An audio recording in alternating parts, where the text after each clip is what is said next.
രാജ്യത്ത് കുതിർത്തിരിപ്പിന് പുതിയ ആഹ്വാനം നൽകിക്കൊണ്ടുള്ള പോസ്റ്റിന് മറുപടിയുമായി കേന്ദ്രം രംഗത്തെത്തിയിരിക്കുന്നു. കേന്ദ്രമന്ത്രി കിരൺ റിജ്ജു ആണ് ആ ആഹ്വാനത്തിൻ്റെ പോസ്റ്റ് ഷെയർ ചെയ്തുകൊണ്ട് തന്നെ മറുപടി നൽകിയിരിക്കുന്നത്.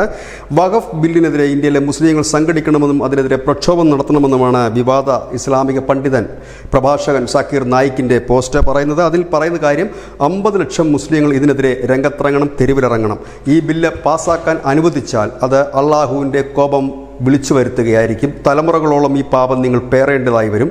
അതുകൊണ്ട് ഒരു തരത്തിലും ഈ ബില്ല് പാസ്സാക്കാൻ നിങ്ങൾ അനുവദിക്കരുത് എന്ന് പറഞ്ഞുകൊണ്ടാണ് ഈ പോസ്റ്റ് അവസാനിക്കുന്നത്. ഇതിന് മറുപടിയുമായി എത്തിയ കിരൺ റിജ്ജു പറഞ്ഞത് ഇങ്ങനെയാണ്: രാജ്യത്തിന് പുറത്തുള്ളവർക്ക് അഭിപ്രായം പറയാനുള്ള അവകാശമില്ല. അങ്ങനെ ഉള്ള ഈ അഭിപ്രായങ്ങൾ രാജ്യത്തിന് പുറത്തുള്ള മുസ്ലിങ്ങളെ തെറ്റിദ്ധരിപ്പിക്കാൻ മാത്രമേ ഇടയാക്കുകയുള്ളൂ. ഈ രാജ്യത്തെ മുസ്ലിങ്ങൾക്കും ഈ രാജ്യത്തെ ജനങ്ങൾക്കും അഭിപ്രായം പറയാനുള്ള എല്ലാ സ്വാതന്ത്ര്യവുമുണ്ട്. അവരവരുടെ അഭിപ്രായങ്ങൾ രേഖപ്പെടുത്തിയിട്ട് ഉണ്ട് എന്നുള്ളത്. ചുരുക്കി പറഞ്ഞാൽ വേണ്ടാത്തിടത്ത് തലയിടേണ്ട നായിക്ക് എന്ന് തന്നെയാണ് കേന്ദ്രത്തിൻ്റെ മറുപടി. ന്യൂസ് ഡെസ്ക് മുസ്ലിം മലയാളം.